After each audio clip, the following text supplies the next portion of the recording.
이번 시간은 히브리서 강의 마지막 시간이 되겠습니다. 13장 9절로부터 끝까지 나가도록 하겠습니다.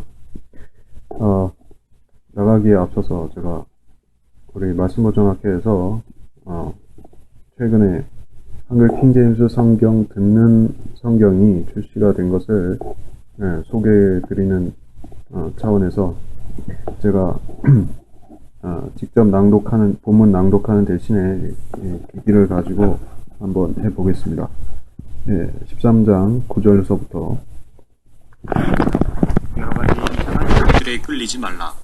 마음은 은혜로서 굳건하게 하는 것이 좋고 음식으로 할 것이 아니니 음식을 따라 처신한 자들은 유익을 얻지 못하였느니라. 우리에게 한 제단이 있는데 성막을 섬기는 자들은 이곳에서 나온 것을 먹을 권한이 없느니라. 이는 죄를 위해 대제사장이 성소에 그 피를 가지고 들어가는 그 짐승들의 몸은 진영 밖에서 태우기 때문이라. 그런즉 예수께서도 자신의 피로써 사람들을 거룩하게 하시려고 성문 밖에서 고난을 받으셨느니라. 그러므로 우리도 그의 수치를 짊어지고 진영 밖에 있는 그에게로 나아가자. 여기에는 우리에게 영구한 도성이 없는 고로 우리는 장차 올 도성을 찾고 있노라. 자, 9절부터 살펴보도록 하겠습니다. 여러 가지 이상한 교리들에 끌리지 말라. 여기에 어떤 교리인지에 대해서 설명하진 않았지만은 미루어 짐작할 수 있는 것은 대환란 때 나타날 이상한 교리들이 무엇인가? 대환란 때는 기본적으로 거짓 선지자와 거짓 그리스도들과 또 많은 거짓 선지자들 그리고 단수의 적그리스도가 있습니다. 네, 이들이 들고 나오는 교리들이 몇 가지 있습니다. 우리가 계시록에서 그것들을 살펴볼 적에 발람의 교리가 있고 이세벨의 교리 그리고 자칭 유대인이라 하지만은 사탄의 회당인 자들의 모독이 있습니다. 그래서 우리가 이런 거짓 교리들을 경계하라, 이상한 교리들을 경계하라고 여기서 말씀하고 있는데 이 교리들은 이 마귀 교리들은 특징이 육신을 더럽히는 것이고 대환란 때 유대인들을 타락시켜서 멸망케 하기 위해서 필요한 것이 바로 그들이 육신적으로 죄를 짓게 해서 멸망받게 하는 것입니다. 율법은 여러분이 육신을 정결케 하는 것이다. 육신이 죄들을 정결케 하는 것이 바로 율법입니다. 그래서 대환란 때가 되면 유대인들은 물론이고 그때는 예수를 믿는 이방인들도 자기들의 육신을 돌아보아야만 되는 것입니다. 정결케 해야 되고 또 그때가 되면 물침례가 지금 우리가 받는 그 물침례가 아닌 예수 그리스도 이름으로 받는 그러한 물침례가 구원과 상관이 있는 것입니다. 그래서 육신을 정결케 하는 것이 중요하고 육신을 더럽히는 것은 곧 이 구원을 잃어버릴 수가 있는 요인이 되는 것입니다. 어떤 자들을 유다서 22절 23절에 이런 말씀이죠. 어떤 자들을 동정하되 차이를 두어하며 다른 자들은 불 속에서 끌어내어 두려움으로 구원하되 육신으로 더럽혀진 그 옷조차도 증오하라. 이런 말씀이 있었습니다. 그래서 더 많은 구절을 살펴볼 수 있지만 우리가 환란 때 일어날 현상들을 조합해 보자면은 이미 지금 현재 이방 세계에서 그리고 기독교계를 포함한 이방 세계에서 일어나고 있는 일들이 대환란 때 지금 앞으로 일어날 일들의 예표가 되는 것입니다. 먼저 그것이 핵심이라고 말할 수는 없지만은 동성애가 있죠. 남자 동성연애자들과 여자 동성연애자들이다. 이들이 지금 누구의 조종을 받고 있는가, 그리고 누구를 위해서 그들이 누구를 위해서 그 게이 해방 운동을 벌이고 있는가 하는 것을 우리가 알아야 되는 것입니다. 사탄이 그들을 이용하고 있고 또 그 자들은 자기들의 자만심 때문에 사탄에게 이용당해서 스스로 멸망의 길을 열어가고 있는 이 세상에 대해서 이 멸망의 길을 열고 있는 사람들인 것입니다. 그래서 그 사람들이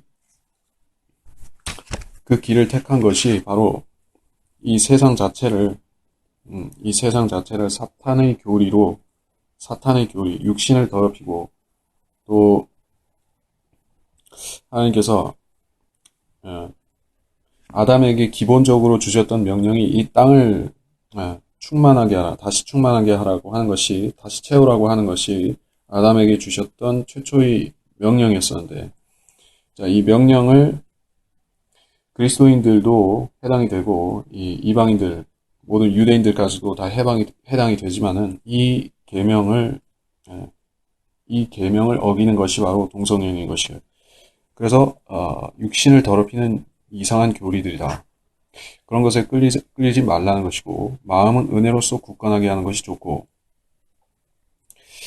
그러니까 그리스도인은 지식과 은혜가 둘 다 필요하지만은 성장하기 위해서는 먼저 은혜가 충분하게 부어져야만 됩니다. 은혜는 우리가 사실은 순전히 기도만 한다고 해서 은혜를 얻을 수 있는 것도 아니고, 순전히 다른 그리스도인들과 교제를 많이 갖는다고 해서 그래서 은혜가 충만한 것도 아닙니다. 결국 은혜라는 것도 말씀 안에서 나오는 것인데, 예, 어떤 말씀들은 우리한테 은혜가 되는 말씀들이 있고 어떤 말씀은 지식이 되는 말씀들이 있습니다. 어떤 것은 은혜보다는 교리적인 말씀들이 있어요. 그래서 말씀을 올바로 나눠서 공부하는 이유는 우리가 연구하는, 우리가 묵상하는 그 말씀들이 각 구절들과 책들과 장들의 특성들을 알아야 되겠죠. 어떤 말씀들이 나한테 은혜가 되는 말씀인지, 어떤 것이 내 체질을 성장시킬 수 있는 그런 지식의 말씀인지 하는 것을 알고 공부를 해야 되는 것이요. 여러분이 은혜를 충만하게 얻고 싶으면은 뭐 어디를 보면 됩니까? 요한복음을 본다든지 로마서를 읽는다든지 그 외에 은혜의 복음에 대한 말씀들을 보면 은혜를 충만히 얻을 수가 있죠. 예. 은혜를 얻기 위해서 여러분이 뭐 다니엘서나 계시록을 보지는 않는 것이에요. 물론 거기에 은혜가 되는 말씀들도 있죠. 예. 새 예루살렘에 대한 말씀이라든가, 예. 주님의 왕국이 세워진다는 다니엘서에서 그런 말씀이나, 그건 우리한테 이미 성장한 그리스도인들한테 위안이 되는 말씀이지만은 잘 모르는 사람들한테는 일단 아주 기초적인 말씀들이 필요한 것이에요. 저지되고 젖과 같은 말씀들이 필요하지 단단한 음식과 같은 말씀은 소화시킬 수가 없기 때문에 그렇습니다. 그래서 마음은 은혜로서 굳건케 하고 음식으로 할 것이 아니니, 시제적인 음식이나 아니면은 여기서 말씀하는 것은 단단한 음식, 어려운 교리도 말씀하는 것이에요. 앞서 이상한 교리들을 말씀했었죠. 그래서 우리가 성경 교리라 할지라도, 성경에 나오는 엄연한 교리적인 말씀이라고 할지라도 그 사람이 그 교리를 받아들일 정도로 성장이 안 되었다고 하면 그것은 그 사람한테는 이상한 교리가 될 수 있습니다. 네.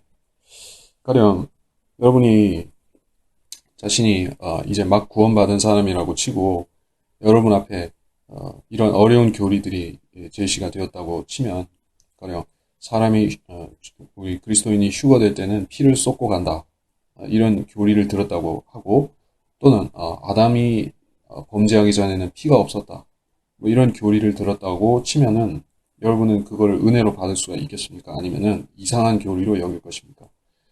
이상한 교리로 여기고 믿는 것이 아니라 오히려 거부하고 경계를 하겠죠. 마귀 교리라고 생각할 수도 있고, 그것이 성장하지 못한 어린 그리스도인의 특징인 것이에요. 예. 그에게는 단단한 음식을 소화시킬 만한 영적인 소화력이 없는 것이에요. 그래서 그 사람한테 어려운 교리들을 제시하는 것은 오히려 실족시킬 수가 있다는 것입니다. 음식을 따라 처신한 자들은 유익을 얻지 못하였느니라. 자, 어려운 교리만 찾아다니면서 그것만 연구하려고 하면은 사람이 이상해질 수도 있습니다. 예, 많은 개신교인들 가운데서 사실 개신교인들은 교리적인 말씀들을 잘 들을 수가 없습니다. 교회에서 안 가르치기 때문에 주로 그 사람들은 암묵적인 합의를 이루고 있는 것이죠. 목사들과 교인들이. 우리는 교리보다는 은혜를 추구한다. 이렇게 되어 있습니다. 그래서 이 개신교회들 가운데서 특별히 교리를 중시한다는 그런 데가 거의 없지만은 뭐 물론 있기는 합니다. 그래서 그런 교회들은 소위 마지막 때에 대해서 연구한다. 마지막 때에 대해서 관심을 갖고 연구한다. 그러한 개신교회들도 일부 있습니다. 근데 그런데 가보면은 이 조화라든지 균형이 우리가 성경대를 믿는 사람들이 우리들이 모임에서 느낄 수 있는 그런 조화와 균형이 전혀 없는 것이요. 그 사람들은 은혜를 그 사람들은 은혜로 채워지지 않은 상태에서 어려운 교리로 나아간 것입니다. 예. 그래서 그 은혜의 복음이 왜 중요한가 하면은 우리 성도들이 진리 지식을 공부하기 위한 미천이 바로 은혜의 복음이고 이거를 마음속에 확고히 세워놓는 것이 바로 어려운 단계로 나아가기 전에 필요한 필수 조건인 것이에요. 은혜의 복음이 확고하게 세워져 있지 않은 상태에서 다른 어려운 교리들을 종말에 대한 것이라든지 휴거에 대한 것이라든지 기타 뭐 대환란에 대한 것이라든지 적그리스도 등등에 대해서 깊이 나아가기 시작하면은 방향이 이상하게 되어버린 것이요. 은혜 복음을 확고하게 안 한 상태에서 그리로 가면은 이단 교리로 갈 수가 있는 것입니다. 그래서 이 계시록에 대해서 빠삭하다, 다니엘서에 대해서 빠삭하게 연구했다 하는 사람들이 행위구원을 왜 주장하는지 아십니까? 주로 개신교인들과 개신교 목사들이 이 요한계시록을 엄청나게 빠삭하게 연구를 한 것이에요. 근데 그 사람들한테 가서 보면은 이 은혜 복음에 대해서 완전히 비틀린 생각을 갖게 된 것이에요. 거부하고 행위구원을 추구하고 있는 것이에요. 예. 그러니까 그 사람들은 기초를 잘못 세운 것입니다. 예. 은혜의 복음으로, 사도 바울의 은혜의 복음으로 먼저 기초를 단도리를 했어야 되는데 그걸 안 하고 예, 자기들이 할 수 있다고 생각하고 계시록이나 이 예언들이 깊은 곳으로 들어간 것입니다. 들어갔더니 그래서 사실 준비된 사람들이 그런 것을 성령께서 가르쳐 주시는 대로 알 수가 있는데 준비되지 않은 사람들이 했기 때문에 오히려 망가진 것입니다. 예, 오히려 타락하고 망가지고 이단이 된 것입니다. 자, 그래서 음식을 따라 처신한 자들은 유익을 얻지 못하였느니라. 교리부터 달려들었던 사람들은 오히려 나가 떨어지는 것이에요. 이상하게 되고. 우리에게 한 제단이 있는데 성막을 섬기는 자들은 이곳에서 나온 것을 먹을 권한이 없느니라. 어떤 제단? 예, 우리한테 제단은 이 지상에 있는 어떤 제단도 아니죠. 성전도 아니고 교회도 아닙니다. 우리한테 제단은 영적으로 말해서 2000년 전에 있었던 그 갈보리 십자가인 것이요. 거기서 하나님께서 영원한 속죄제를 드린 그 제단 자체였습니다. 예, 그 제단은 영적으로는 지금도 현재 우리 앞에 펼쳐져 있는 것이에요. 왜냐하면 우리도 십자가에 그때 2000년 전의 십자가에 우리도 실질적으로 동참하고 있기 때문에 있는 것이에요. 그리고 성막을 섬기는 자들은 이곳에서 나온 것을 먹을 권한이 없다. 왜 권한이 없는가? 이것은 영적인 제단이기 때문에 이 땅에 있는 성막을 섬기는 자들은 여기에 참여할 수가 없다는 것입니다. 그래서 여기 고린도 전서 9장 13절을 한번 보도록 하겠습니다. 고린도 전서 9장 13절. 성전의 일을 하는 사람들은 성전에서 나오는 것을 먹고 제단을 섬기는 사람들은 제단에 있는 것으로 나누어 가진다는 것을 너희가 알지 못하느냐.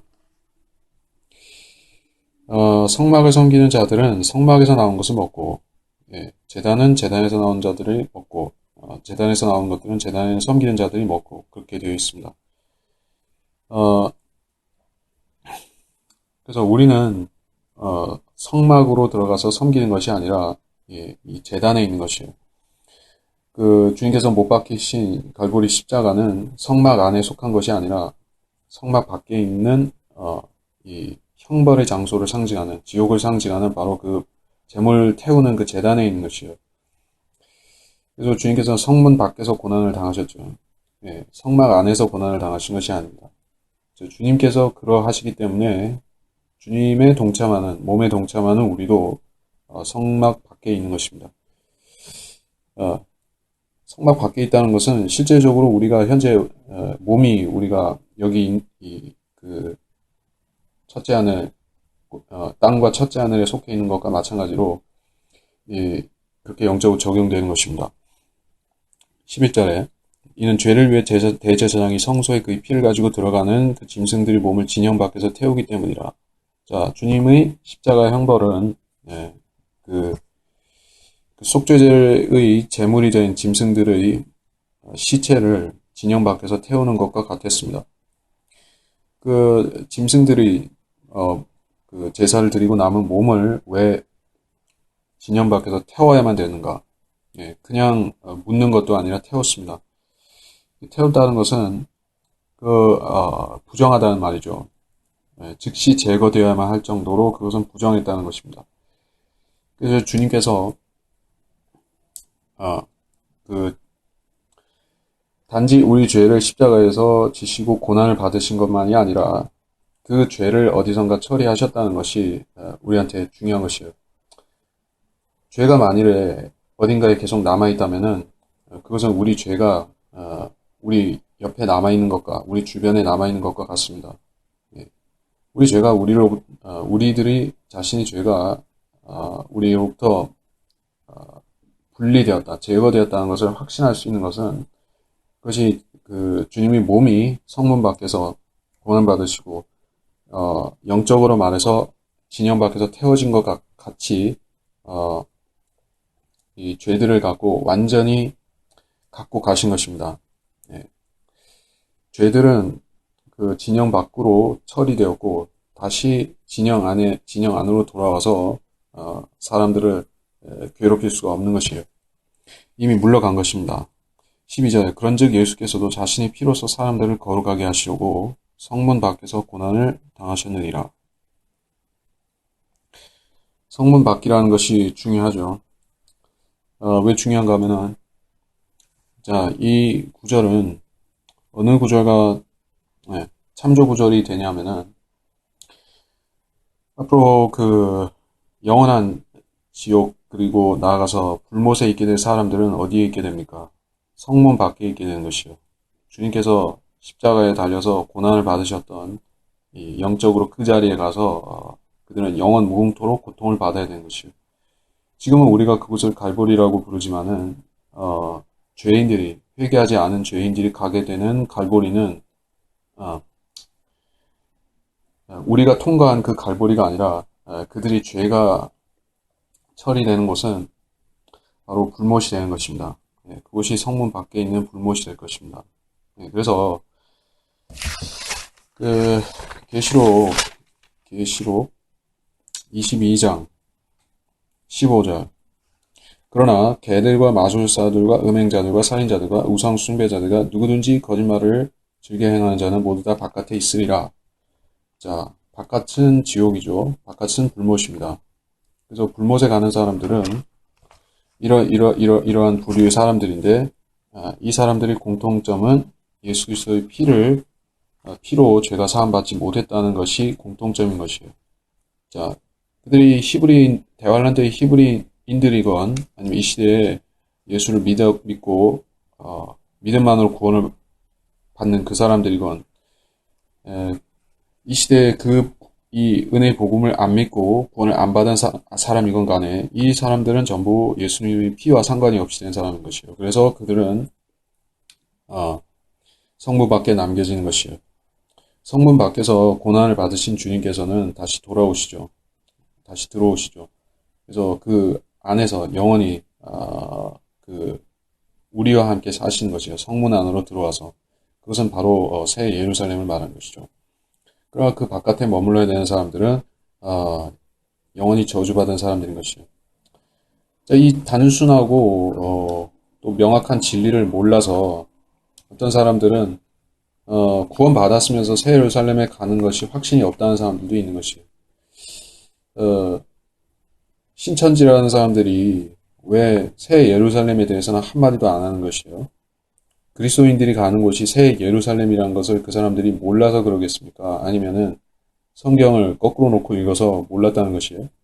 모를 수가 없죠. 새 예루살렘이라는 말이 얼마나 큰 글자로 써져 있습니까? 계시록에. 어린 양의 신부라고 명시가 되어 있는데 왜 그 사람들은 새 하늘과 새 땅에만 집착하는 것이에요? 물론 새 하늘과 새 땅이 있으니까는 그 가운데서 새 예루살렘도 있죠. 그러니까 우리가 자기가 가는 곳이 실질적으로 더 중요한데 왜 그거는 얘기 안 하냐는 것이에요. 당연히 그 사람들은 구원을 받지 못했기 때문에 자기들이 도성을 생각할 수 없는 것이에요. 자기들이 도성에 들어갈 생각을 못하는 것이에요. 구원 못 받은 사람들은 그렇게 성경을 읽어도 모르고 지나칠 수가 있습니다. 성경을 공부했다고 하면 진리 지식을 제대로 공부했다고 하면 몰라서는 안 되는데 사람들이 또 헷갈리는 사람들이 있는 것이에요. 또 혼동을 부추기는 사람들이 있는 것입니다. 예. 그래서 그리스도인들은 반드시 이 소망을 놓쳐서는 안 됩니다. 예. 내가 새 예루살렘에 못 들어간다라고 마귀가 속삭인다고 하면 또는 거짓 목사들이 와서 속살거린다고 하면 그런 거짓 가르침을 뿌리쳐야 되는 것이에요. 이 자리에서 제가 그걸 다루는 장은 아니니까 이쯤 하고 가겠습니다. 12절에 그런즉 예수께서도 자신의 피로써 사람들을 거룩하게 하시고 성부 앞에서 고난을 받으셨느니라. 지금 이거 했고 13절에 그러므로 우리도 그의 수치를 짊어지고 진영 밖에 있는 그에게로 나아가자. 자, 주님께서는 2000년 전에 십자가에서 성문 밖 십자가에서 고난을 받으셨고 그때 우리는 아직 없었으니까는 주님께 나아갈 수가 없었습니다. 만약 그때 우리가 있었다면 그때 나아갈 수 있었을 것입니다. 그리고 끝까지 주님을 바라보았던 유대인들처럼 우리도 주님 곁에 가서 고난을 지켜보았을 것입니다. 근데 우리는 그렇게 할 수가 없었습니다. 왜냐하면 주님께서는 우리보다 거의 2000년 앞서서 그 일을 하셨기 때문에 우리는 지금 갈보리로 나아갈 수가 없습니다. 그런데 나아갈 수 있는 방법이 있습니다. 예. 그래서 영적으로 나아간다는 것인데 여러분이 성경을 공부하고 교리를 공부하다 보면 항상 영적으로 이렇다, 실제적으로는 이렇지만은 영적으로는 저렇다 하는 식으로 표현을 많이 듣는 것이에요. 그래서 영적으로 그렇다는 말이 영적으로는 이렇고 저렇고라는 말이 대체 무슨 말인가 혼란스러울 수가 있습니다. 영적으로라는 것은 눈으로 볼 수 없다는 뜻이기 때문에 그렇습니다. 그러나 눈으로 볼 수 없지만 엄연히 실제 한다는 의미에서 영적으로라고 한 것이에요. 눈에 보이지 않지만 존재하는 것이 영적으로라는 뜻입니다. 우리가 주님이 십자가에 동참하는 것은 실제로 우리가 비행기 타고 저 이스라엘 나라로 가서 거기 갈보리 십자가에 가서 갈보리 십자가가 있었던 그런 비슷한 위치에 가가지고 그렇게 본다는 것이 아닙니다. 그렇게 볼 필요가 없어요. 거기에 이미 예수님은 계시지도 않죠. 2000년 동안에 이미 주님이 계셨던 자리는 먼지가 다 쓸어가고 풍파가 쓸고 가고 이미 남아있지도 않습니다. 그때의 돌과 흙도 바뀌고 남아있지 않습니다. 우리가 어떻게 그 주님을 만날 수가 있습니까? 영적으로는 가능하다는 것이요. 우리한테는 다행이지만은 위안이 되는 사실이지만은 앞서 우리가 13장 8절에서 보았듯이 예수 그리스도는 어제나 오늘이나 영원토록 동일하시니라. 이것이 우리한테 문을 활짝 열어준 것입니다. 주님이 십자가에 참여할 수 있도록 문을 열어준 진리인 것이에요. 그래서 우리가 마음만 열면 그렇게 하고자만 하면 우리가 마음을 열고 기꺼이 주님의 십자가에 동참하고자 하는 마음만 있으면은 당장이라도 2000년 전에 그 자리에 가서 우리는 주님과 하나가 될 수가 있습니다. 또 이미 거듭난 사람이라고 하면 영적으로 하나가 되었기 때문에 2000년 전에 그 자리에 우리는 가서 있을 수가 있는 것이에요. 그래서 성문 밖에서 고난을 당하신 주님을 따라야 된다는 것입니다. 네. 성문 밖이라는 것은 일단 그곳은 쓰레기를 그 시체들을 매장하는 자리가 있었고 또 불태우는 그 성읍의 그런 쓰레기들을 태우는 쓰레기장이 있었던 곳입니다. 게헨나라고 불리는 곳이에요. 그래서 그곳에는 우리가 그곳에서 영광을 누리고자 한다면 그곳에서 어떤 세상적인 존귀나 영예를 누리고자 한다면 찾을 수가 없습니다. 여기는 시작부터 끝까지 고난받게는 보이지 않는 장소인 것이에요. 그래서 우리한테 우리가 이 지상생애를 그 십자가에 동참하면서 사는 삶을 살고자 할 때 우리한테 핵심적인 진리는 이것이에요. 너 십자가가 없으면은 영광도 없다는 것입니다. 또 그리스도인은 지금 통치하는 것이 아니라 지금 참으면 그와 함께 다스린다는 진리를 확신한다는 것이에요. 진영 밖에 있는 그에게로 나아가자. 자, 이것은 나아가자 선택사항인 것입니다. 우리 영적으로는 이미 십자가에 동참했지만 많은 사람들은 우리가 구원받았을 적에 일회적으로 그렇게 하고 끝났다고 치워버리는 것이에요. 십자가는 쓰디쓴 것이기 때문에 자꾸 생각하면은 마음이 괴롭죠.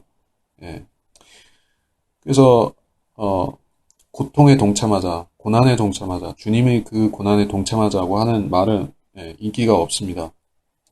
구원받을 때 한번 잠깐 가서 맛만 보고 끝내려고 하는 것이에요. 사실 주님께서는 우리가 그 자리에 있어야 되는 것을 대신 하셨기 때문에 우리가 주님이 고난의 자리에 가서 동참한다 해도 우리는 똑같이 고난을 당하거나 똑같이 슬픔이나 그런 주님이 느끼셨던 저주를 느낄 수도 없습니다. 주님께서는 이미 그 문제들은 다 처리하셨기 때문에 죄의 문제들을 다 처리하셨기 때문에 우리가 주님의 십자가에 가서 동참한다 해도 우리는 주님께서 우리를 위해 하신 일만 알 수가 있습니다. 일에 대해서 깨닫는 것이지 우리가 똑같은 고통을 받는 것이 아닙니다. 그래서 왜 교회들이 로만 캐톨릭이 그리고 제독 교회들이 이 교회 강대상 앞이나 뒤에나 예배실에 곳곳에 십자가를 이렇게 걸어놓는 것이에요. 십자가 목걸이를 왜 걸고 다니는 것입니까? 그 십자가 상징물들을 왜 그렇게 선호하는 것이죠? 그 사람들은 만일에 예수 그리스도의 십자가를 기억하고자 해서 그렇다고 하면은 영적으로 동참하는 법을 배워야만 되는 것입니다. 눈으로 확인한다고 해서 되는 게 아니에요. 그렇다고 하면은 우리가 곳곳마다 십자가 부적을 그려 붙여놓고 바라보면은 우리가 십자가에 동참하는 게 될 것입니다. 이게 바로 미신적인 종교 행위라는 것이에요. 아무리 종이 십자가를 그려 붙인다 한들 나무 십자가를 가지고 쳐다본다 한들 그 십자가는 예수님의 십자가가 아닌 것이에요. 십자가는 우리 마음속에 있어야 되고 우리가 영적으로 봐야 되는 것입니다. 14절 여기에는 우리에게 영구한 도성이 없는 고로 우리는 장차올 도성을 찾고 있느니라. 자, 도성이라는 이슈가 또 부각이 되었습니다. 히브리서에서 우리가 도성의 문제에 대해서 11장에서 다뤘었죠. 믿음의 영웅들을 다룰 적에 그들이 순례자인데 자기들이 도성을 찾고 있는 사람들이었다 하는 것이 있었습니다. 그걸 다시 읽을 필요는 없는데, 자, 여기에는 우리에게 영구한 도성이 없는 고로 이 말을 오해해서 저 땅에 있는 팔레스타인 땅에 있는 저 예루살렘은 이제 영구한 도성이 아니고 지나간 옛날 구약시대의 도성이다라고 생각하면 안 되는 것이에요. 여기 14절에 여기에는 없는 고로 하는 것은 현재 그렇다는 얘기죠. 어느 시점에서 대환란 때의 시점에서 아직 없는 것입니다. 그때가 되면은 거룩한 성인 예루살렘은 소돔 이집트나 또 소돔처럼 되는 것입니다. 계시록에 나오죠. 어떻게 소돔이고 이집트인가? 네, 11장, 계시록 11장 8절이죠. 네, 이거 자주 보는 구절이니까는 여러분이 위치를 알아두시면 좋은 것이에요. 그리하여 그들의 죽은 몸들이 큰 도성의 길거리에 놓이리니 그곳을 영적으로는 소돔과 이집트라고 부르며 우리 주께서 십자가에 못 박이신 곳이라. 자, 이게 대환란 때 예루살렘이 불리는 명칭입니다. 소돔, 이집트. 예, 가장 나쁜 것을 붙였죠. 이집트는 이 육신적인 세상이고 소돔은 가증한 동성애가 행해지던 그런 예, 심판받은 도성이죠. 예루살렘의 영적인 상태가 지금은 그렇게까지는 아니지만은 대환란 때는 완전히 소돔과 이집트가 되는 것입니다. 물론 지금도 예루살렘의 영적 상태가 땅에 있는 예루살렘의 상태가 과히 좋다고는 볼 수가 없습니다. 지금도 가서 보면은 세계 5만 잡종교들이 거기 다 모여있죠. 그리스 정교, 뭐 무슨 알메니안 정교, 뭐 로만 캐톨릭, 유대교, 뭐 또 이 잡종교들이 다 와가지고 자기네 좌판을 벌려놓고 있는 것이에요. 실제로 좌판을 벌렸죠.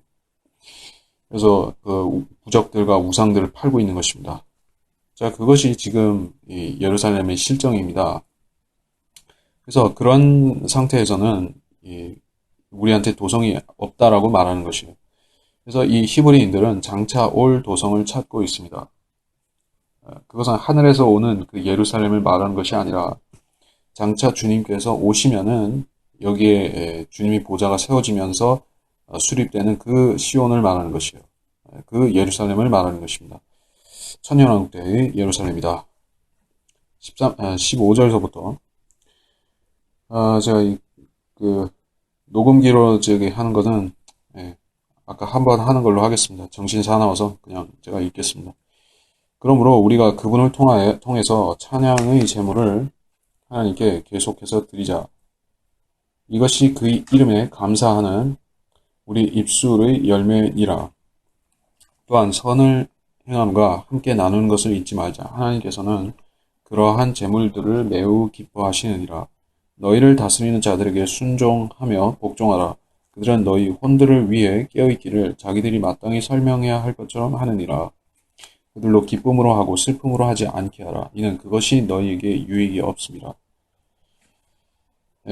자, 15절서부터는 이제 신약 교회에 대한 신약 교회에 대한 말씀으로 완전히 넘어왔습니다. 신약 교회에 대한 말씀으로 넘어왔습니다. 어떻게 그런가? 15절에 그분을 통해 찬양의 제물을 드리자. 말 그대로 찬양을 드리자.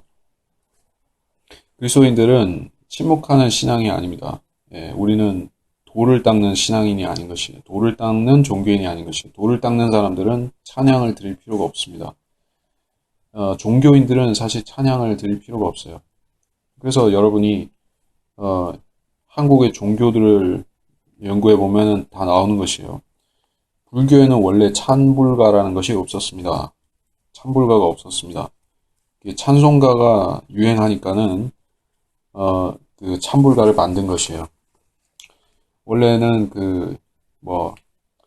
무슨 여름 불교 학교인지 무슨 주일 학교 비슷하게 하는 그런 것이 없었습니다. 근데 이 기독교에서 여름 성경 학교 같은 것을 하니까 그걸 비슷하게 또 따라하는 것이에요. 그래서 이 불교는 사실 혼자 깨닫고 혼자 이렇게 돌을 닦는 종교지 모여가지고 누굴 자기들이 신을 찬양하고 이런 것이 없습니다. 주문은 외우죠. 근데 그건 주문이지 무슨 마하바라바냐 주문이지 그거는 찬양이 아니죠. 찬양을 드릴 수가 없습니다. 왜냐하면 찬양을 드려야 할 만큼 그들은 기쁘지 않기 때문이죠. 단순한 이유 때문이에요. 사람이 기쁘면은 감사의 찬양을 드리게 되어 있는 것이요. 기쁨이 없으면은 입을 다물게 되는 것이요. 그래서 찬양의 제물을 하나님께 계속해서 드리자. 자, 이것은 우리 그리스도인이 신앙의 신앙의 순수성을 하나님 앞에 유지하는 방법을 말하는 것이요. 우리가 교리로만 가지고 하나님을 높일 수는 없습니다. 예, 우리가 기도로만 가지고 하나님을 높일 수도 없고요. 우리가 뭐 단순히 예배만 드린다고 해서 하나님을 온전히 높여드릴 수는 없는 것입니다. 거기에 반드시 들어가야 되는 것이 찬양인 것입니다. 그래서 찬양을 드린다는 것은 바로 하나님의 사랑을 적극적으로 구하고 받아들이는 행위다. 근데 그게 없으면은 그 사람은 사실 그 사랑이 말라가는 것입니다. 이것이 그의 이름에 감사하는 우리 입술의 열매니라. 입술의 열매다. 이 입술의 열매니라. 자, 열매라는 것을 많은 사람들이 행위만 가지고 생각하는 것이요. 예. 그래서 뭐 어떤 종교 행위가 있어야만 하나님께 열매를 맺었다라고 생각하는지 모릅니다. 예, 세상 종교인들은 주로 그렇게 생각합니다. 불쌍한 노숙자를 도와줘야만이 그게 종교 행위고 열매라고 생각하는 것이요. 그리스도인들도 찬양을 드릴 줄 모르는 사람들은 찬양을 못 드리는 사람들은 그렇게 오인할 수가 있는 것입니다. 왜 캐톨릭은 입술의 열매를 그렇게 경시하는 것인가? 오히려 그 입술의 열매 자체를 정죄하기까지 하는 것이요. 어떤 열매를 정죄하냐면은 자기가 그리스도인이 자기가 구원받았기 때문에 하나님께 감사한다. 나를 영원히 지켜주시기 때문에 하나님께 감사드린다. 우리가 성경대로 믿었으면은 그런 감사를 당연히 드릴 수가 있죠. 복음을 정확히 제대로 믿었으면은 이 감사는 우리가 구원받은 이래로 세상 떠날 때까지 계속 우리 입술에 남아 있어야 되는 감사인 것이에요. 한번 드리고 끝나는 감사가 아니죠. 나를 영원히 하나님께서 예수님 안에 넣어주셔서 나를 보존시켜 주신다 하는 감사가 빠질 수가 없죠. 근데 이거를 정죄하고 이거를 저주하는 사람들이 있는 것이에요. 누구든지 자기가 구원받았다라고 확신하는 발언을 하면은 그거는 죄라고 말하는 것이에요. 누구도 죽을 때까지 자기가 구원받았는지 확신한다고 말하면은 그거는 정죄받을 죄라고 말하는 것이 바로 로만 캐톨릭인 것입니다. 그래서 그 사람들은 입술의 열매를 맺을 수가 없습니다. 구원받았다는 것을 말할 수도 없어요. 말할 수도 없고 감사할 수도 없고 증거할 수도 없습니다. 그들은 단지 뭘 하냐면은 의미 없는 찬사를 돌리는 것이에요. 누구에게? 하늘 여왕에게. 나를 위해 빌어주소서 하면서 의미 없는 찬사를 돌리는 것이에요. 그거는 감사가 아니죠. 나를 구원시켜 주신 것에 대해서 감사합니다. 이런 감사가 정확하게 하나님께 드리는 감사이지. 전혀 번지수가 틀린 데다가 대고 하늘 여왕에게 마리아라고 하지만은 사실상 하늘 여왕인데 거기다 대고 무슨 간구를 한들 그것은 감사가 될 수가 없는 것이에요. 올바른 감사가 아닙니다. 그래서 우리 그리스도인들의 특권은 바로 우리는 주님께서 우리에게 주신 이 구원의 선물을 통해서 다양한 하나님께 입술의 열매로 감사를 돌릴 수가 있다는 것입니다. 입술의 열매가 없는 그리스도인은 벙어리가 아닌 이상의 입술의 열매가 없는 그리스도인은 참 이상한 그리스도인인 것이에요. 그래서 어떤 사람이 여러분이 개인적으로 난 노래를 못 부른다.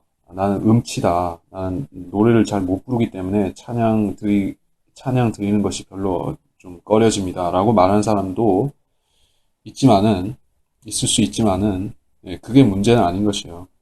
뭐, 음치면 어떻고, 노래를 기똥차게 잘하면 또 무슨 차이가 있는 것이에요.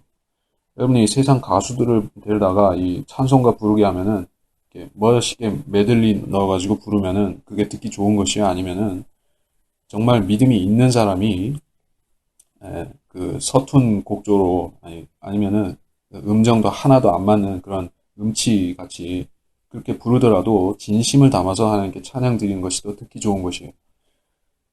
영적으로 하나님께서 어느 쪽에 대해서 영광을 받으실 것입니까? 세상 가수가 이렇게 멋진 곡조를 뽑아내는 것이 믿음 없는 세상 가수가 그렇게 하는 것이 하나님 받으시겠습니까? 아니죠. 그러니까는 찬양을 드리는 것은 모든 그리스도인들의 의무라고 볼 수 있는 것입니다. 그리고 자기가 은혜와 유익을 얻으려면 그렇게 하는 것이에요. 무슨 거리낄 것이 있고 그런 게 아닙니다. 만약에 여러분이 찬양을 드리지 못하도록 누가 어떤 마음속에 무엇이 억압이 있다든가 이렇게 잡아당기는 뭔가 있다고 하면 마귀가 그렇게 조장하는 것이요. 여러분이 찬양을 돌리지 못하도록 하나님께 감사의 찬양을 돌리지 못하도록 마귀가 막는 것입니다. 그런 거를 생각해야 되고 찬양을 싫어하지 말라는 말입니다. 제 말은 싫어하거나 멀리하지 마시라는 것이에요. 노래 잘 부른다고 그것이 아니기 때문에 되는 것이 아니기 때문에 그렇습니다. 이 16절 또한 선을 행함과 함께 나누는 것을 잊지 말자. 하나님께서는 그러한 재물들을 매우 기뻐하시느니라. 나누는 것을 잊지 말자. 여기서 그리스도인 신약 교회 그리스도인들이 구제를 말하는 것인데 물론 구제도 있고 그 성도들이 서로 돕는 것도 서로 섬기고 돕는 것도 포함해서 말하는 것이에요. 그것이 바로 하나님께 제물이 된다라고 말씀하고 있습니다. 그래서 우리 성경대로 믿는 사람들은 이 구제를 경시한다거나 그거를 어떤 행위 구원이라고 해서 이렇게 멀리하는 게 아닙니다. 그래서 구제는 어쨌든 좋은 것이에요. 여러분이 길 가다가 불쌍한 사람 보고 거지를 보고 돈을 주는 것은 나쁜 행위가 아닙니다. 돈도 주고 복음도 전달하면은 그게 하나님께서 기뻐하시는 일이라는 것이죠. 돈만 주면은 물론 그 사람을 잠시 기쁘게 하는 것이지만은 하나님 편에서 보시면은 큰 의미는 없는 일이죠. 그래서 우리는 그리스도인들은 성경을 믿는 사람들은 항상 하나님께서 기뻐하시는 일을 먼저 생각한다는 것입니다. 어쨌든 물질들을 나누는 것도 우리가 진심을 담아서 형제 사랑으로서 그렇게 한다고 하면은 성도들 간에서 그렇게 한다고 하면은 그 하나님께 기뻐하심으로 하나님께서 기뻐하시는 제물로 받아지는 것입니다. 17절 너희를 다스리는 자들에게 순종하며 복종하라. 다스리는 자들은 장로 혹은 감독, 지역교회 목회자들을 말합니다. 지역교회 목회자들은 이 지상에서 예수 그리스도 눈에 보이지 않는 머리이신 예수 그리스도의 그런 예수 그리스도의 권위를 위임받아서 성도들에게 행사하는 것입니다. 그것을 권위로 휘두르기 위해서 억압하기 위해서 휘두르는 내세우는 것이 아니라 성도들이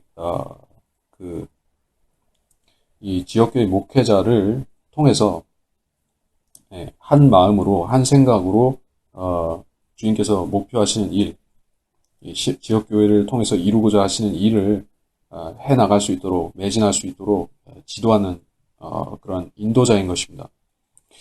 주님이 머리이신 것과 같이 지역교회 목회자도 교회의 머리가 되는 것이에요.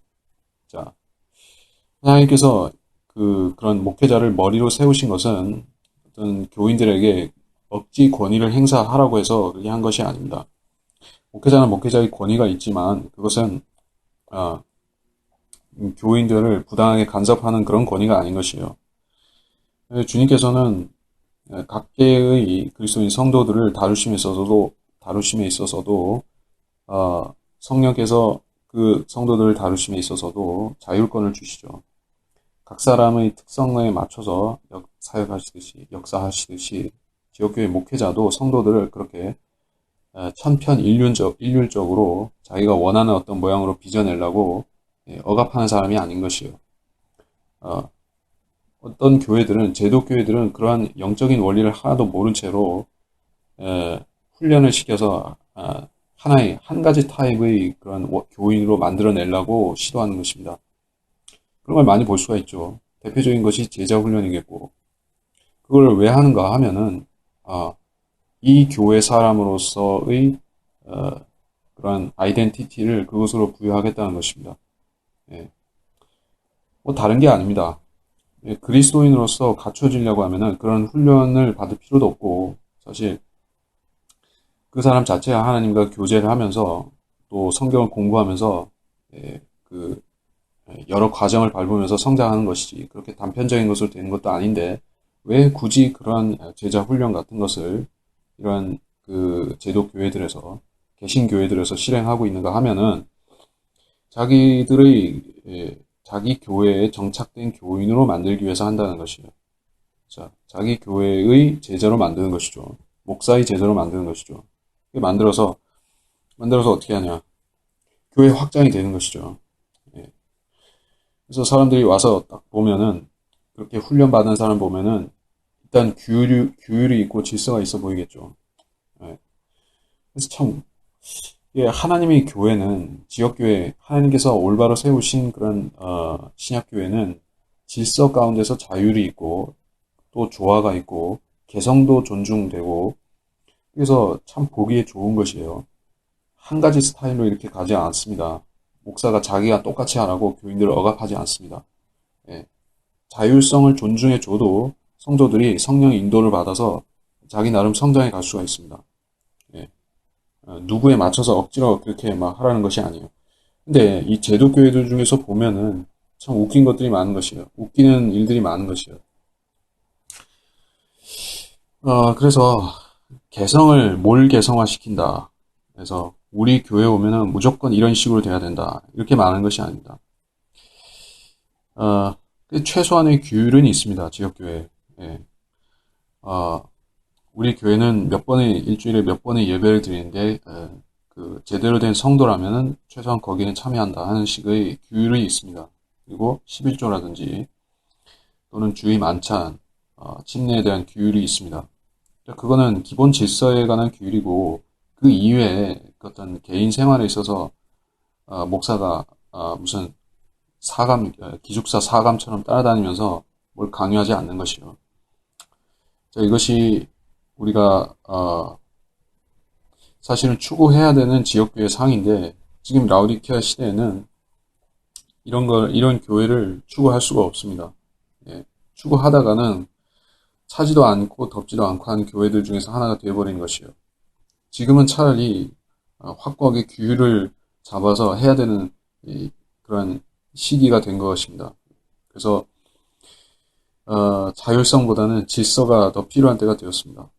근데 그것이 죽은 질서가 아니라 우리가 이 느슨하게 그 사람들을 미지근하게 만드는 그 속에서 끄집어내서 사람들 하여금 성령 안에서의 질서를 배우게 해야 하는 것이에요. 질서가 없는 것 자체는 하나님께서 원하시는 것이 아니에요. 무질서한 것을 추구하라는 것이 아니라 우리는 일단 성령 안에서 배워야 됩니다. 예, 진리 지식들을 가르쳐서 기본적인 것을 소양을 가르치고 또 무장도 시켜야 되는 것이에요. 그렇게 하려고 우리가 한국의 성경 침례 교회가 그 일을 하기 위해서 그 개신교계의 신약교회의 모범상을 제시하는 것이에요. 이렇게 하면 된다고 모범적인 상을 제시하는 것입니다. 제도 교회들은 그런 것을 추구하더라도 할 수가 없습니다. 이미 너무 오랫동안에 사람들을 제도로 규제하는데 굳어져 버렸기 때문에 더 이상 성경적으로 성도들을 규제할 수가 없습니다.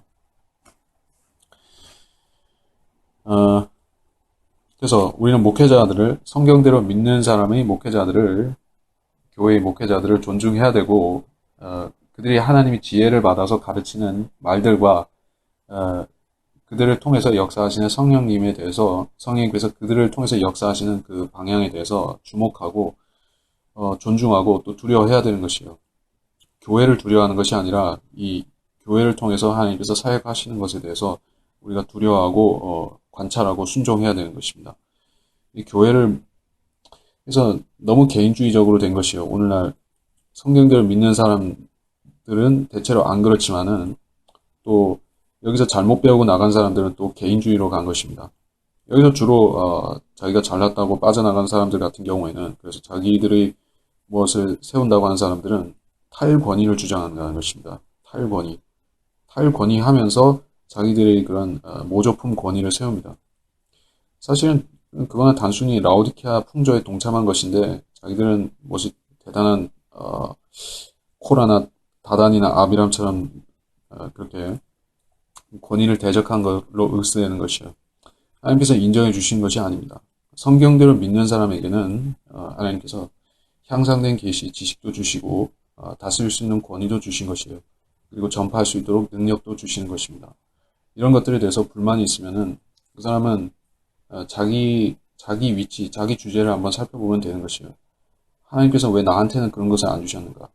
나한테는 왜 능력을 안 주셨는가? 나한테는 왜 권위가 없는가? 스스로 생각해보면 답이 나오는 것입니다. 예, 무조건 하고 권위에 대적하고 반항하고 반역하려고 하는 사람들은 하나님께서 쫓아내버리시는 것이에요. 18절 우리를 위해 기도하라. 이는 우리가 매사에 정직하게 살고자 하는 선한 양심을 가진 것을 확신하기 때문이라. 그러나 내가 너희에게 더 열심히 이 일을 행하기를 간구하노니 이는 내가 너희에게 더 속히 돌아가려 함이라. 이제 양들의 큰 목자이신 우리 주 예수를 죽은 자들로부터 다시 이끌어내신 평강의 하나님께서 영원한 언약의 피를 통하여 모든 선한 일에 너희를 온전케 하사 그의 뜻을 행하게 하시고 예수 그리스도를 통하여 그분이 보시기에 참으로 기쁨이 되는 것을 너희 안에서 이루시기를 원하노라. 영광이 그분께 영원 무궁토록 있을지어다. 아멘. 우리를 위해 기도하라. 여기서 분명히 사도 바울과 그의 동역자들을 말합니다. 매사에 정직하게 살고자 하는 선한 양심을 가진이라고 말씀했습니다. 선한 양심은 그리스도인한테 꼭 필요한 것이에요. 양심은 우리가 죄 지은 거를 가책받고 할 때 그때만 죄를 알려주는 기능만 하고 끝나는 것이 아닙니다. 그리스도인은 양심을 선하게 사용할 수 있는 사람이 된 것이에요. 구원받기 이전에 우리 양심은 우리가 어떤 죄들을 지었을 때 그때마다 우리 마음을 찌르는 가시같이 되었던 것이지만은 그 외에 양심을 활용하지 않았었습니다. 죄에 대해서 경고하는 것이었습니다. 근데 이제 우리는 죄에 대해서 경고하시는 더 확실히 알려주고 경고하는 분이 우리 안에 성령님이 계신 것이에요. 그래서 우리는 양심에 의존해서 사는 것이 아니라 성령님의 지침에 의존해서 사는 것이에요. 이제는. 그리고 양심은 이제 우리한테 무엇이냐면은 선한 양심, 선한 일을 추구하면서 우리 양심에 비추어서 이것이 옳다는 것을 확인할 수가 있는 것입니다. 우리가 어떤 것은 성령님께 물어보고 확신할 수가 있고 또 우리 양심에 물어보면은 어떤 것이 선한 것인지 알 수가 있습니다. 그래서 선악과로 인해서 우리 안에 선과 악을 나누는 양심이 생겼지만 그래서 그 이후로 우리가 양심에 의해서 주로 고통을 받아왔었지만 구원받기 이전에 우리 상태가 고통을 받는 것이었지만 이제 하나님께서 여기서 가시를 빼내 주신 것이에요.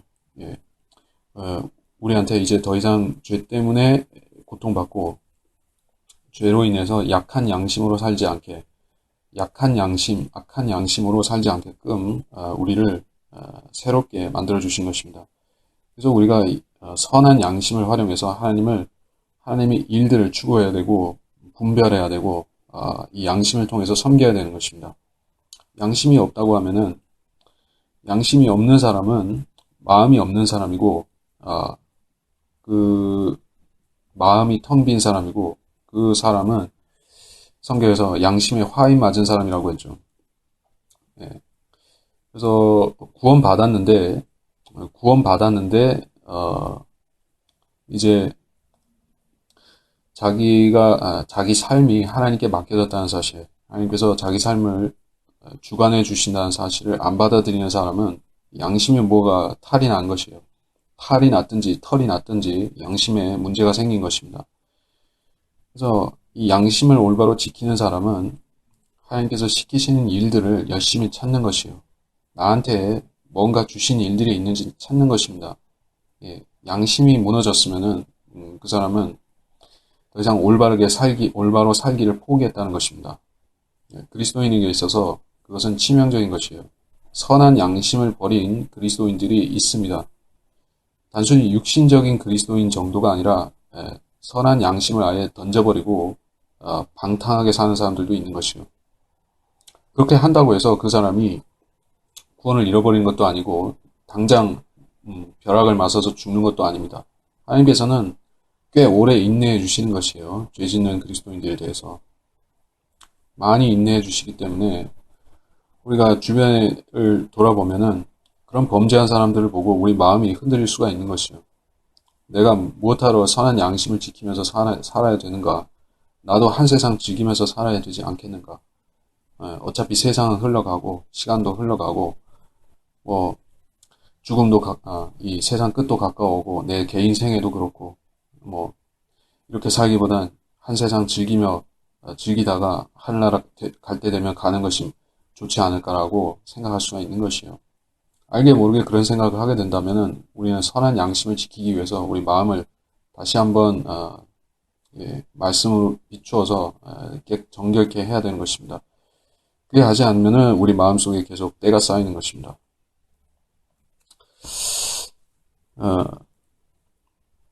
19절은 특별히 말씀하는 것은 없는데 너희에게도 속히 돌아가려 함이라. 이것은 빌립보서 2장 24절을 참조해 보면 됩니다.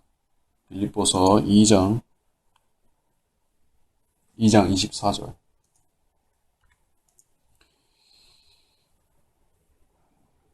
자, 그러니까 사도 바울이 이걸 설명하려는 게 아니라 이게 사도 바울의 서신서라는 거를 우리한테 확실히 보여주는 것이 18절 이래로 25절까지 본문은 거의 100% 이게 바울의 말투, 바울의 서신서를 종결시키는 방식 다 그렇습니다. 그래서 히브리서 앞부분이 좀 모호하긴 했었지만은 대체 누가 어떤 목적으로 누구한테는 히브리인들한테라는 것은 분명하지만 누가 어떤 목적으로라는 게 좀 불투명하게 보였습니다만은 뒤로 오니까 확실히 바울입니다. 그래서 앞부분도 바울인 것이에요. 서신서가 이 사람 저 사람이 쓴 것은 히브리서가 이 사람 저 사람 쓴 것은 아니니까 바울인 것이에요. 그래서 바울이라는 이 사람이 한 가지 말투만 구사했느냐? 그게 아니라는 것이에요. 사람도 말투가 조금씩 바뀔 수가 있습니다. 공식적인 자리에서 하는 말투, 사석에서 하는 말투, 아니면은 부모님한테 이렇게 하는 말투, 친구한테 하는 말투, 회중들한테 쓰는 말 다 다르죠. 한 사람이 서너 가지 말투 쓸 수도 있습니다. 훈련받은 사람, 그런 전문 그런 웅변가라든지 훈련을 받은 사람은 더 많은 말투를 구사할 수가 있습니다. 사도 바울이 그 세상적으로 보더라도 가말리엘 휘하에서 이 세상 학문들을 많이 공부한 사람이죠. 이게 말투를 여러 가지 쓸 수 있다는 게 이상한 게 아닙니다. 바울이다. 그걸 다시 강조하고 20절 이제 양들의 큰 목자이신 우리 주 예수를 죽은 자들로부터 살리신 우리 죽은 자들로부터 이끌어내신 평강의 하나님께서 영원한 언약의 피를 통하여 이 복음의 골자를 다시 말씀하고 있는데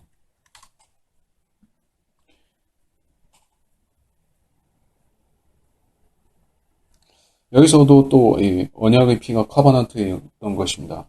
에버레스팅 커버넌트가 됐어요.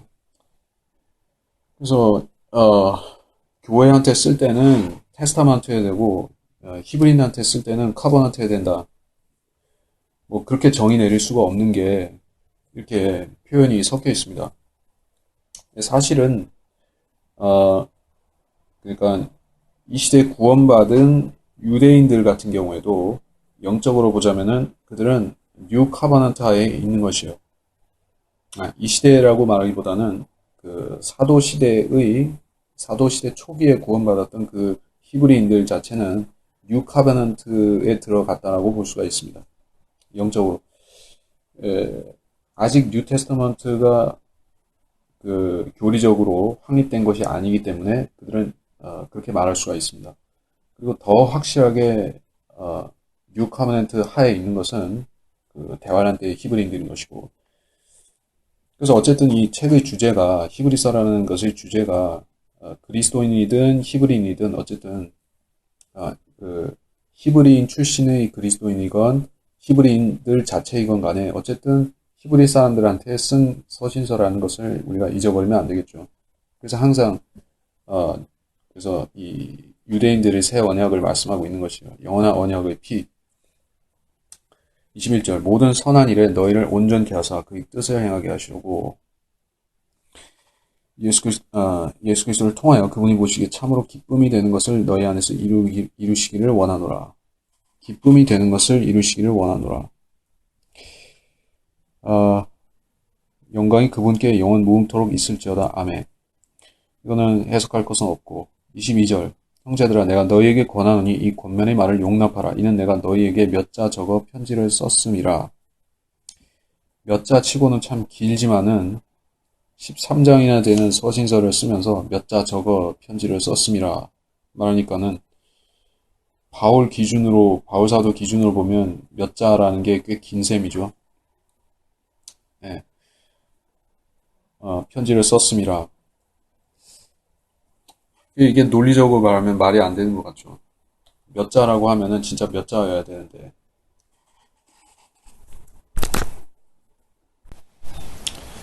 자, 그래서 제가 이 영어를 보니까는 이 영어 단어 표현을 보니까는 생각이 하나 나는 것이에요.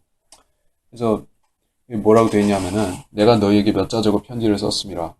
For I have written a letter unto you in few words 이렇게 되어 있습니다. few words가 아니라 few words로 되어 있죠. 이게 뭐 직역하자면은 진짜 몇 단어 안 되는 말로 적었다는 것입니다.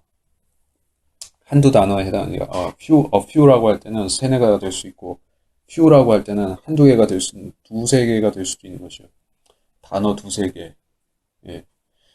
이게 성경은 이런 면에서 무슨 그 수학 공식을 논하는 책이 아닌 것이에요.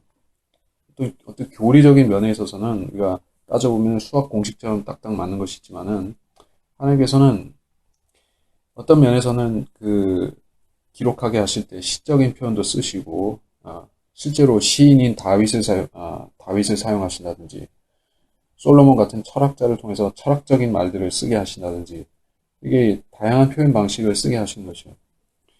그래서 이 성경을 대함에 있어서 우리가 교리를 이해함에 있어서는 수학 공식처럼 우리가 정확성을 추구해야 되는 면이 있지만은 그렇다고 해서 성경 전체를 무슨 인수분해를 하는 식으로 하려고 해서는 또 곤란한 것이에요. 우리가 그 세대주의 신학의 거장이라고 할 수 있는 클라레스 라킨,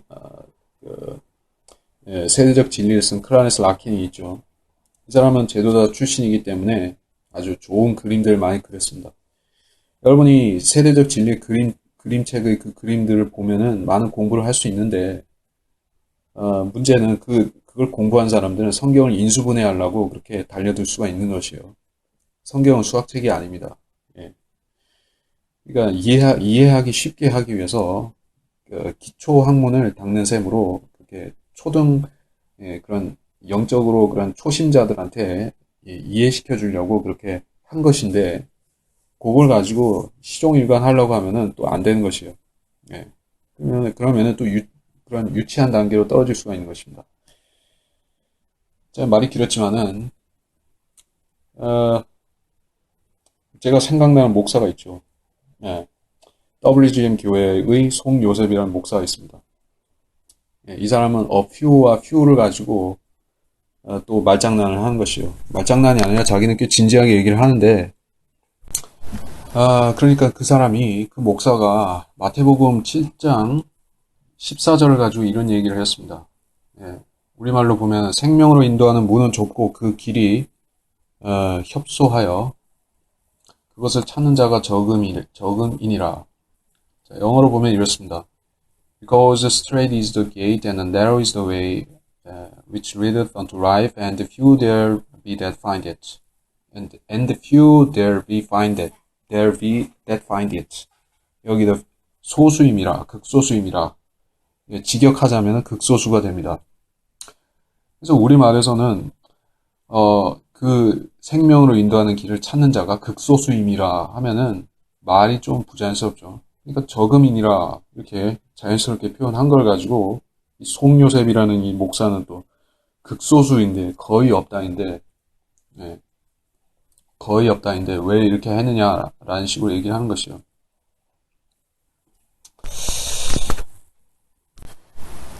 자, 그래서 뭐 이 기초 상식을 놓고 보더라도 이 무슨 이런 식으로 한두 단어 가지고 말장난하는 사람들이 있는 것이요.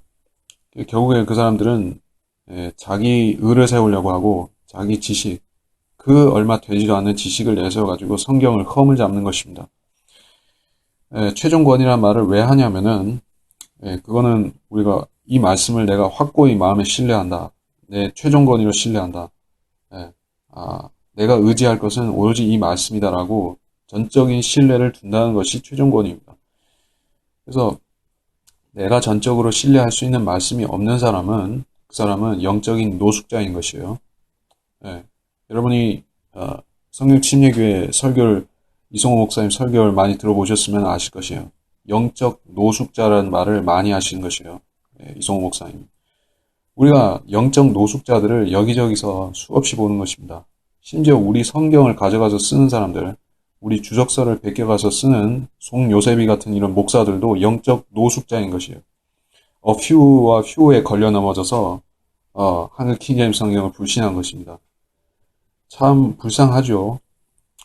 그 few 그 고작 그 단어 때문에 걸려 넘어진 것이에요.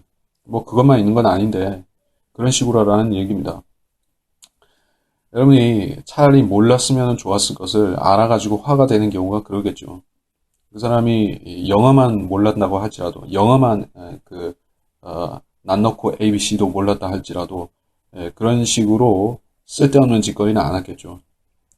우리도 자신을 돌아봐야 되는 것이요.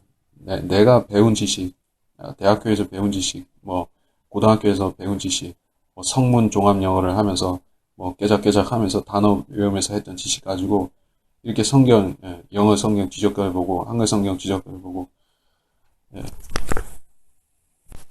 그렇게 뒤적거려 보면서 유치한 말장난하는 사람이 되면 절대로 성경을 깊이 깨달을 수가 없습니다. 그것을 아시고 여러분이 진리 지식을 공부함에 있어서 참고로 하시기 바랍니다. 우리 형제 디모데 23절 우리 형제 디모데가 풀려난 것을 알라. 그가 곧 오면 내가 그와 함께 가서 너희를 보리라. 너희를 다스리는 모든 자와 모든 성도들에게 문안하라. 이탈리아의 사람들이 너희에게 문안하느니라. 은혜가 너희 모두에게 있을지어다. 아멘. 뭐 여기는 설명할 것은 없고 근데 한 가지 이탈리아의 사람들이 너희 문안하니라. 자, 이 서신서는 이탈리아에서 사도 바울이 이탈리아에서 기록해서 디모데에 의해서 보내진 서신서입니다. 그래서 이 히브리서 앞부분의 내용들은 교회 시대 극초반기에 그 사도 바울이 회심 초기에 기록된 것이 맞지만 이 후반부의 마무리 작업은 사도 바울이 이미 로마에 가서 있을 때 그때 감옥 생활을 하던 때일 수도 있고 아니면은 풀려났을 그때일 수도 있는데 그 로마에 있던 때에 해서 그 디모데에 의해서 보내진 것입니다. 자, 그래서 내용은 이제 마무리가 됐습니다. 뭐 워낙 본문이 짧았으니까 더 길게 할 것은 없었는데, 영적인 권위, 목사의 권위라는 것에 대해서 좀 더 말할 것이 있을 것 같아서 그거를 부연 설명을 하고 마치도록 하겠습니다. 자, 신약 교회에 대한 교리는 성경에 분명히 나와 있는 것입니다. 목사의 자격이 무엇이고 목사의 자격으로서 배제돼야 되는 조건이 무엇이고 어떤 사람이 모범적인 지역교회 목회자이고 이런 조건들이 있습니다. 근데 규정이 규정으로만 끝나게 되면은 그거는 악용될 소지도 있는 것이요. 사람들은 육신적으로 외적으로 그 흠이 없는 사람을 찾는 것이요. 사람들은 육신적이기 때문에 육신적인 것 위주로 따지는 것입니다. 하나님께서는 그러한 사람들의 그런 바리새적이고 위선적인 속성들을 너무나 잘 아시기 때문에 하나님께서 큰 능력을 부여해서 쓰시는 그런 어떤 한 시대를 풍미한다, 어떤 한 세기를 풍미한다라고 하는 그런 하나님의 종들에 대해서는 특별히 더 자격 없는 사람들을 불러서 쓰시는 경우가 왕왕 있는 것입니다. 여러분이 피터 워크만 박사의 자서전 2권이 있는데 그 2권 중에 그 2권 중에서 최근에 나온 자서전을 보셨다고 하면은 아실 것입니다. 아직 안 보신 분이 있으면은 말씀보존학교에서 한번 구해서 읽어보시기 바랍니다. 그 자서전을 보시면은 하나님께서 이런 사람을 쓰신다는 것은 참, 그때 당시, 20세기 중반, 후반, 중반, 이때 사람들의 기준으로 보면은 도저히 얼토당토 말도 안 되는 일이죠. 그때만 해도, 지금부터 한 60년, 70년 전만 해도 미국의 경건한 그런 침례교인들이 얼마 많이 있었습니다. 그때만 해도 아직 그 부흥의 잔재가 남아 있었기 때문에 경건한 사람들이 많이 있었습니다. 소위 우리식으로 한국식으로 말하자면 모태신앙이죠. 아주 초근본주의에다가 모태신앙에다가 그런 대단한 집안에 있는 그런 그리스도인들이 많이 있었는데 그런 사람들을 불러서 쓰신 게 아니라 아주 개 날라리 같은 사람을 하나 불러가지고 쓰신 것이에요. 개 날라리라는 게 과장이 아니라 실제로 그랬다는 것입니다. 보통 수준도 안 되는 그냥 그 깡패 같은 사람을 불러서 쓰신 것이에요. 그래서 그래서 진짜로 하나님께서 그렇게 해버리시니까는 사람들이 이제 완전히 업셋된 것입니다. 말도 안 되는 일이다. 근데 하나님께서는 그 사람한테 피터 와크만이라는 사람한테 계속해서 은혜 위에 은혜를 더 부어주셔가지고 더 많은 것들을 가르치시고 더 많은 일들을 하게 하신 것이에요. 그래서 대적자들은 입이 점점 벌어지다 못해서 이제 턱이 빠질 지경에 이른 것입니다. 예, 물론 지금도 반발하고 반박하고 모독하는 사람들은 수없이 있습니다. 그래서 하나님께서는 그렇게 한번 보여주심으로써 사람들이 위선적인 콧대를 완전히 꺾어버리신 것이에요. 정신 차리라는 뜻입니다. 당신이 아무리 그러니까 목사들한테 경고를 주시는 것이에요. 아주 경건하다고 자부하는 기독교 집안 대대로 그런 출신이라고 주장하는 사람들이 있죠. 경건한 집안이다. 나는 모태신앙이다. 나는 어렸을 때부터 교회 다녔다. 그런 사람들은 사실 경건에 있어서 아무짝에도 쓸모가 없는 것이에요. 하나님께서 그런 사람들을 아예 건드리시지 않는 것입니다. 그 사람들한테 일을 맡기면 완전히 틀어져 버리는 것이에요.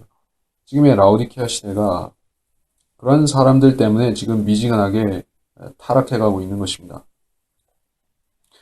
여러분한테 반드시 어떤 그 목회자의 부도덕함을 보고 그거를 묵인해주고 덮어주라는 말이 아닙니다.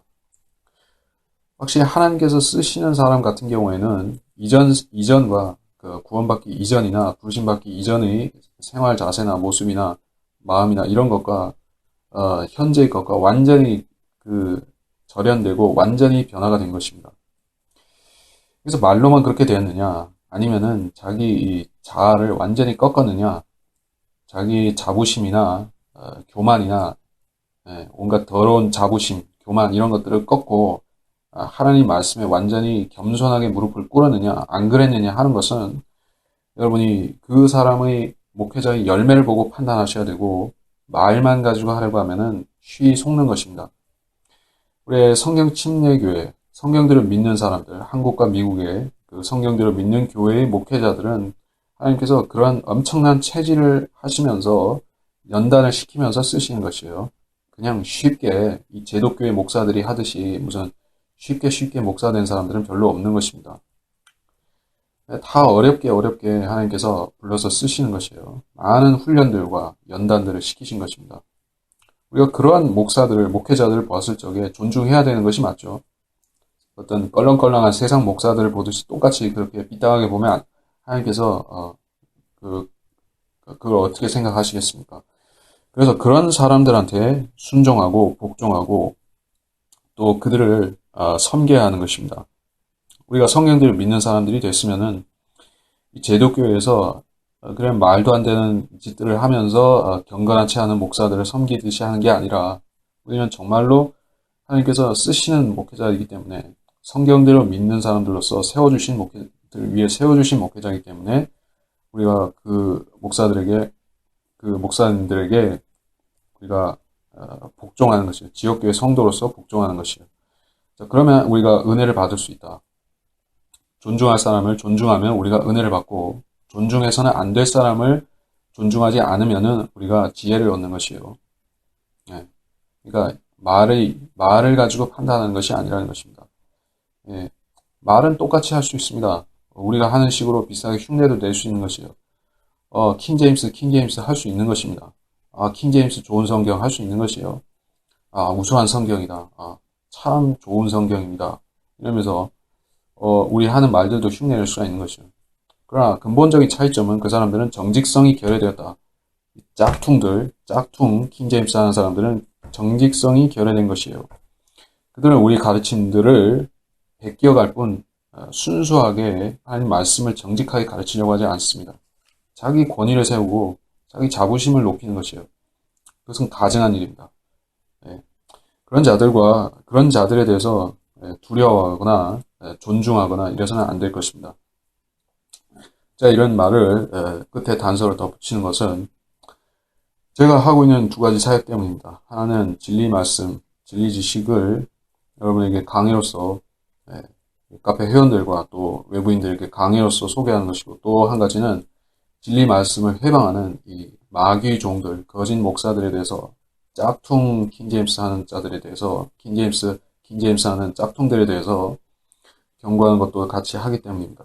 그래서 여러분이 히브리서 공부를 통해서 영적 그러한 지각을 여러분이 일깨우고